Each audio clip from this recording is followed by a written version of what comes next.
BRT channel సామాన్యుడి గొంతుకి నమస్తే అయ్యా. మేము సహారా ఇండియా బాధితులు. భారతదేశం మొత్తం మీద 13 కోట్ల మంది సహారా బాధితులు ఉన్నారు. మా తాలూకా డబ్బు 10 లక్షల కోట్లు సుమారు 30 ఏళ్ళైంది సంస్థలో ఉంది.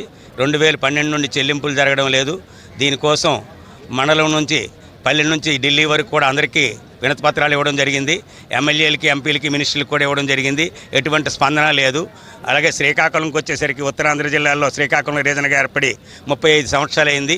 ఈ 35 సంవత్సరాల్లో శ్రీకాకుళం రీజన్లో 14 బ్రాంచీలతో చాలా వ్యాపారం చేసి బడుగు బలహీన వర్గాల దగ్గర డబ్బులు కలెక్షన్ చేసి మేము రసీదులు, బుక్కులు, బాండ్లు వాళ్ళకి ఇవ్వడం జరిగింది. ఈరోజు పేమెంట్ జరగక ఖాతాదారుల నుంచి మాకు బాగా ఒత్తిడి జరుగుతుంది. ఈ ఒత్తిడి నుండి రక్షణ కొరకు ఇటు పోలీస్ సూపరింటెండెంట్ గారికి, అటు పేమెంట్ కోసం చెల్లింపు కోసం కలెక్టర్ గారికి క్రితంలో ఇచ్చాం, మళ్ళా ఇస్తున్నాం, కేంద్రానికి సిఫార్సు చేయమని కోరుతున్నాం.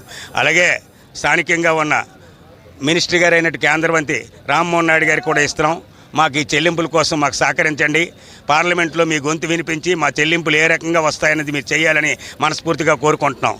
అలాగే కేంద్ర మంత్రి, తెలుగు మంత్రి అయిన నిర్మలా సీతారామన్ గారి తాలూకు అపాయింట్మెంట్ ఇవ్వమని కూడా కోరుతున్నాం. మా పేమెంట్లు అన్నవి చాలా వరకు ఒక్కొక్క వ్యక్తివి లక్షల కోట్లే ఉన్నది. మొత్తం భారతదేశం మొత్తం మీద 10 లక్షల కోట్లు ఉంది. ఇక శ్రీకాకుళంకి వచ్చేసరికల్లా ఒక పలాస వాళ్ళదే 1000 కోట్లు ఉంది. పాతపట్నంకి వచ్చేసరికి 400 కోట్లు ఉంది. నరసనపేటకు వచ్చేసరికి 500 కోట్లు ఉంది. శ్రీకాకుళంకి వచ్చేసరికి 500 కోట్లు ఉంది. ఈ విధంగా ప్రతి బ్రాంచ్ నుండి కూడా కోట్లాది రూపాయలు కలెక్షన్ చేసి ఇచ్చాం. ఆ చెల్లింపులు జరగడం లేదు. ఆస్తులు గల సంస్థ 233 పట్టణాల్లో 30,000 ఎకరాల భూమి, భవనాలు ఉన్నాయి.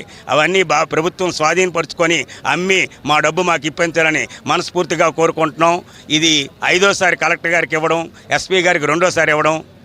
కాబట్టి దయించి మా చెల్లింపుల కోసం మీరు సిఫార్సు చేయగలని కోరుకుంటున్నాం.